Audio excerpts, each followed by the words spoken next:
శుక్లాంబరధరం విష్ణుం శశివర్ణం చతుర్భుజం ప్రసన్నవదనం ధ్యాయేత్ సర్వవిఘ్న ఉపశాంతయే. ఓం శ్రీ గురుభ్యో నమః. నమస్తే అండి, నేను మీ రామకృష్ణ నిహాన్, ఆస్ట్రో న్యూమరాలజిస్ట్ని. అందరూ ఎలా ఉన్నారు?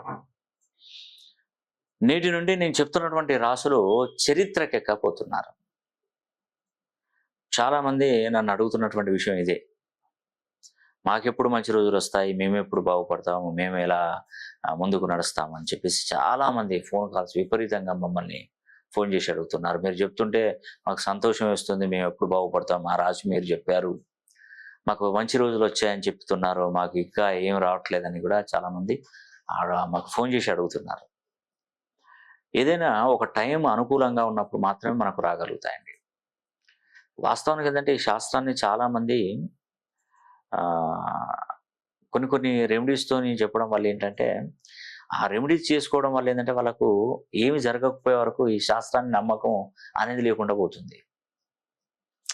కొన్ని ఛానల్స్ వాళ్ళ వ్యూవర్షిప్ను పెంచుకోవాలి, సబ్స్క్రైబర్లను పెంచుకోవాలి, తర్వాత లైక్లు ఎక్కువ కొట్టించుకోవాలనే ఉద్దేశంతోనే కొన్ని రెమెడీస్ చెప్తున్నారు. ఆ రెమెడీస్ చెప్పినప్పుడు ఏమవుతుందంటే చేస్తున్నారు, చేసి ఆ 11 వారాలు ఇది చేయండి, 11 వారాలు అది చేయండి, ఇలా ఉంటే మీకు జీవితం బాగుంటుంది, అలా ఉంటే ఇలా అని మొత్తం చెప్పి చేస్తున్నారు. వాళ్ళకి ఏంటంటే పెద్దగా ఏం ఖర్చే ఉండదు కదా, మామూలుగా చేయడమే కదా అని చేస్తున్నారు. అందరూ ఒకేలా ఉంటారు కదా, అందరూ కొందరు దాన్ని చెప్పిన దాన్ని నమ్మకంతో దాన్ని చేసే వాళ్ళు కూడా చాలా మంది ఉంటారు. తద్వారా ఏంటంటే ఆ పూజలు విధానాలు ఇవన్నీ చేసిన తర్వాత ఏమంత పెద్దగా ప్రయోజనం లేకపోయే వరకు దాన్ని విస్మరించి అంటే వదిలిపెట్టేసి ఎవరు ఏది చెప్పినా, భగవంతుడి గురించి ఏది చెప్పినా, ఏ రెమెడీస్ చెప్పినా, ఏది చేసినా చెప్పుకోవడం అనేది కరెక్ట్గా ఉండట్లేదు కాబట్టి వాళ్ళు చేయలేకపోతున్నారు. అంతా ఇంతే కావచ్చు అని అనుకుంటున్నారు. నేను చెప్పేది ఒకటేనండి, మనం చేసేటువంటి భగవంతుడికి పూజలు చేసినా, చేయకపోయినా, మొక్కపోయినా నేను చెప్తున్నాను కదా, ఏది చేసినా భగవంతుడు మనకిచ్చేది మనకిస్తాడు అంతే. నీ పక్కన ఉన్నవాడికి ఎక్కువ ఇవ్వడు, నీకు తక్కువ ఇవ్వడు. అతన్ని ఎలా చూశాడో నిన్ను అలాగే చూస్తాడు. ఒక తల్లికి 2 పిల్లలు ఎలా సమానమో భగవంతుడు కూడా మనం అందరం కూడా సమానమే. నువ్వు పూజలు చేయి, వ్రతాలు చేయి, హోమాలు చేయి, ఏది చేయి, ఎంత చేసినా కూడా భగవంతుడు కల్పించేంతనే కల్పిస్తాడు. కాకపోతే ఇక్కడ మనం ఉన్న విషయం ఏంటంటే, ఏదైనా హోమం తలపెట్టినా, ఏదైనా యోగం తలపెట్టినా, ఏదైనా రావాలనుకున్నా కూడా అది కరెక్ట్ టైం చూసి ఆ టైంలో మనం ముందుకు నడవాలి. ఉదాహరణకి ఒక సీఎం ఉన్నాడు అనుకోండి, ఉదాహరణకి, లేదంటే ఒక అంత దూరం ఎందుకు ఒక ఎమ్మెల్యే ఉన్నాడు అనుకోండి. ఎమ్మెల్యే అతను హైకమాండ్ నుండి ఒక ఫోన్ వస్తుంది, నువ్వు మినిస్టర్ అయ్యే అవకాశాలు ఎక్కువ ఉన్నాయి, నీ పేరు మినిస్టర్ లిస్టులో ఉందయ్యా అని చెప్పేసి హైకమాండ్ నుండి ఒక ఫోన్ వస్తుంది.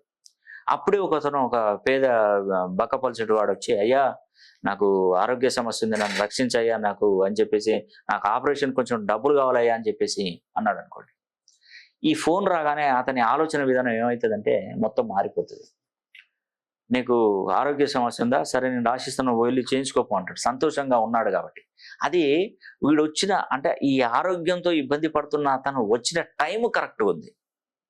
చూడండి, అక్కడ ఆ విషయం తెలియగానే ఇతను ముందుకు వచ్చే వరకు ఏమైందంటే అతనికి సంతోషం ఆపుకోలేక అతనికి చేసి పంపించేశాడు.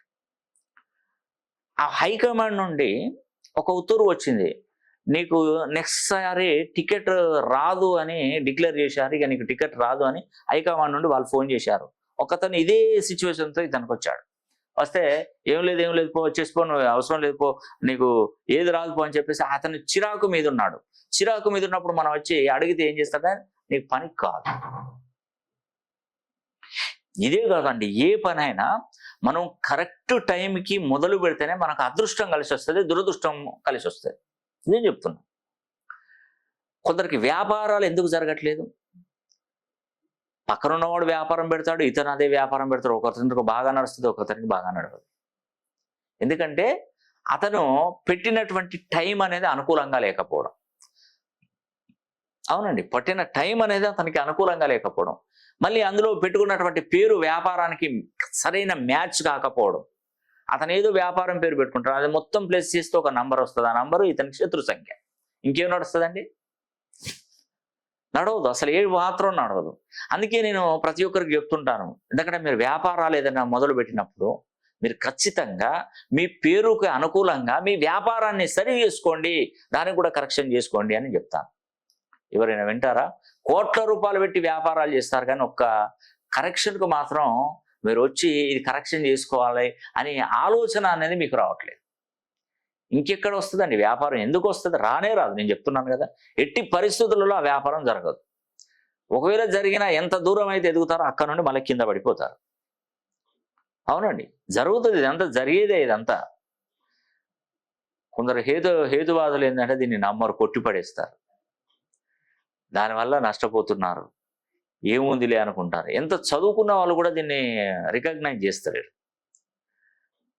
కాబట్టి ఏంటంటే మనం ముహూర్త బలం అనేది కూడా, అందుకే పుట్టినటువంటి లగ్నాన్ని బట్టి వాడి జాతకాన్ని చెప్పవచ్చు, వాడు పుట్టినటువంటి రాశిని బట్టి, వాళ్ళు పుట్టినటువంటి నక్షత్రాన్ని బట్టి ఆ పిల్లోడు మహర్జాత కూడా కాదా, అసలు ఆ పిల్లోడు పుట్టుక ద్వారా వాళ్ళ తల్లిదండ్రులు కలిసి వస్తుందా లేదా, వాడి భవిష్యత్తు ఏ విధంగా ఉంటుంది, వాడి కెరియర్ గ్రోత్ ఎట్లా ఉంటుంది, వాడి తల్లిదండ్రులను చూస్తాడా చూడడా, వాడు ఏదైనా వ్యసనాలకు అలవాటు పడడా, బుద్ధిగా ఉంటాడా, సమాజంలో మంచి పేరు తెచ్చుకుంటాడా లేదా, ఇవన్నీ మనం చూసేది ఆస్ట్రాలజీ, న్యూమరాలజీ, వాడి యొక్క జాతక కుండలిని బట్టే చెప్పొచ్చు. అందుకే నేను చెప్తున్నాను, మీ పిల్లలకి ఆస్తులు సంపాదించి పెట్టకున్నా పర్వాలేదు, చక్కటి సంఖ్యాబలం ఉన్నటువంటి పేర్లను వాళ్ళకు నిర్ణయించగలిగితే వారికి ఎంతో అదృష్టం, అంటే అదృష్టం వచ్చి పడుతుంది. ఎస్, కాబట్టి మీ పిల్లల విషయంలో మీరు టెన్షన్ పడకండి, వాళ్ళకి మంచి సంఖ్యాబలం ఉన్నటువంటి పేర్లను నిర్ణయించండి. నేను చెప్తున్నటువంటి రాశులు నేటి నుండి చరిత్రకెక్కబోతున్నారు. ధనస్సు రాశిలో పుట్టిన, మకర రాశిలో పుట్టిన, వృశ్చిక రాశిలో పుట్టిన, కర్కాటక రాశిలో పుట్టిన, ఈ 4 రాశులలో పుట్టినటువంటి వారు చరిత్రకెక్కబోతున్నారు, ఆర్థికంగా నిలదొక్కుకోబోతున్నారు, వ్యాపారంలో మంచి అభివృద్ధిని సాధించబోతున్నారు. మీరు వీలైతే చేయవలసిందల్లా ఒకే ఒక పని, వచ్చే నెల 15వ తారీఖున నేను శని హోమం జరిపిస్తున్నాను, ఆ శని హోమం తప్పకుండా చేయించుకునే ప్రయత్నం చేయండి. ఇది మళ్ళీ మనకు శని హోమం అనేది కూడా రాదు, 30 ఏళ్ళకు ఒకసారి ఈ శని హోమం అనేది కూడా మనకు వస్తుంది. ఆ 30 ఏళ్ళ తర్వాత శని కుంభరాశిలోకి వచ్చాడు కాబట్టి మనం శనీశ్వరుని హోమం తప్పకుండా జరిపించుకోవాలి. ఆ తర్వాత మీ పేరులో ఉన్నటువంటి సంఖ్యాబలాన్ని చక్కగా సరి చేసుకోవాలండి. మంచి అద్భుతంగా చక్కగా ఆ పేరులో ఉన్నటువంటి సంఖ్యాబలాన్ని సరి చేసుకోవాలి. అది 270 degrees నుండి 360 degree లోపు ఆ పేరులో బలాన్ని గనక మీరు పెంచుకోగలిగితే మీకు జీవితం జన్మ ధన్యమే అవుతుందండి, అద్భుతంగా రాణిస్తారు. కాబట్టి నేను చెప్తున్నటువంటి రాశులైనటువంటి ధనస్సు రాశి, మకర రాశి, వృశ్చిక రాశి, కర్కాటక రాశి, ఈ 4 రాశులలో జన్మించినటువంటి వారు చాలా అదృష్టవంతులండి. కాబట్టి నేను చెప్పినట్టుగా మీరు ఫాలో అవ్వండి, మీకు అన్ని మంచి రోజులే. ఇక నుండి మీరు ఏ కష్టకాలంలో ఉన్నా, ఏ సమస్యలతో ఇబ్బంది పడుతున్నా, మీకు ఉద్యోగ ప్రయత్నం కానీ, వ్యాపార ప్రయత్నం కానీ, వివాహ ప్రయత్నాలే కానీ, విదేశీ ప్రయాణాలే కానివ్వండి, ఏదైనా కానివ్వండి, మీకు ఒక మంచి రైట్ టైంలోకి అడుగుపెట్టారు. రైట్ టైం అనేది మీకు కలిసి వచ్చింది. మీకు ఇక నుండి మీరు మట్టిని ముట్టినా బంగారమే. కాబట్టి వీలైతే నేను చెప్పినట్టు మీరు ఫాలో అవ్వండి. అదేవిధంగా నేను చూస్తున్నటువంటి పద్ధతులు కూడా అన్ని విధాలుగా నేను చూస్తాను. నేమాలజీ, గ్రాఫాలజీ, సిగ్నేచరాలజీ, పురాణాలజీ, Indian western numerology, Indian western astrology, ప్రశ్నాశాస్త్రం, హస్తరేఖలు, గవ్వలు, తాళపత్ర గ్రంథాలు, అన్ని విధాలుగా నేను సరి చేస్తాను. అన్ని పేరులో ఉన్నటువంటి సంఖ్యాబలాన్ని కూడా చక్కగా సరి చేస్తాను. కాబట్టి మనకు ఎలాంటి సమస్య ఉన్నా కూడా ఆ సమస్య నుండి పరిష్కారం దొరుకుతుందండి. పరిష్కారం దొరకకుండా ఉండదు. అయ్యో నేను ఇలానే ఉన్నాను, ఎప్పటికీ ఇలానే ఉంటాను కావచ్చు అని ఆలోచన మీలో రాకూడదు. పైన తదాస్తు దేవతలు ఉంటాడు. బీ పాజిటివ్గా ఉండండి, మంచి జరగాలని కోరుకోండి, మంచి జరుగుతుందని విశ్వసించండి. ఏదో రూపంలో భగవంతుడు ఏదో విధంగా మీకు మంచి చేస్తాడు. నేను అనుకుంటాను అప్పుడప్పుడు, ఎవరికైతే మంచి రోజులు వస్తాయో అప్పుడే నన్ను వచ్చి కలుస్తారు, నాతో ఫోన్ లైన్లో మాట్లాడతారు, నన్ను వచ్చి కలుస్తారని నేను అదే అనుకుంటానండి. నిజంగానే అదే విధంగా వారు మంచి టైం వచ్చినప్పుడే నన్ను కలుస్తూ ఉంటారండి. అక్కడ నుండి సుమారుగా ఒక 2 సంవత్సరాలు 3 సంవత్సరాల లోపు లైఫ్ మొత్తం కూడా చేంజెస్ అనేది కనిపించి ఒక మంచి ఉన్నతమైనటువంటి పొజిషన్కి అయితే తప్పకుండా వస్తారండి. దానిలో ఎటువంటి సందేహం లేదు. కాబట్టి వీలైతే నేను చెప్పినట్టుగా మీ పేరులో ఉన్నటువంటి సంఖ్యాబలాన్ని 270 degrees నుండి 360 కోణంలో కనుక మీ పేరును మీరు మార్చుకోగలిగితే మంచి శుభ ఫలితాలు వస్తాయండి. దాంట్లో ఎటువంటి సందేహం లేదు. కాబట్టి నేను చెప్పేది ఒకటేనండి, ధనుసు రాశి వారికి మనకు ఏలినాటి శని పూర్తయిపోయింది, వారికి మంచి రోజులు వచ్చాయి. మకర రాశి వారికి ఏలినాటి శని నడుస్తుంది, అద్భుతమైనటువంటి రోజులు వస్తున్నాయి. వృశ్చిక రాశి వారికి అర్ధాష్టమ శని నడుస్తుంది, వాళ్ళకి ఏ ప్రాబ్లం ఉండదు. కర్కాటక రాశి వారికి అష్టమ శని నడుస్తుంది, దాని నుండి ఈ శని హోమం అనేది కూడా మంచి జరుగుతుంది. కాబట్టి ధనస్సు, మకర, వృశ్చిక, కర్కాటక ఈ 4 రాశులలో జన్మించినటువంటి వారు ఒక్కసారి మీ పేరును మంచి సంఖ్యాబలంలోకి మీరు మార్చుకొని తప్పకుండా మీరు బాగుపడాలని కూడా నేను మీకు తెలియజేస్తున్నాను. ఈ వీడియో కనుక మీకు నచ్చినట్లయితే లైక్ చేయండి, షేర్ చేయండి, కామెంట్ చేయండి. సర్వే జన సుఖినో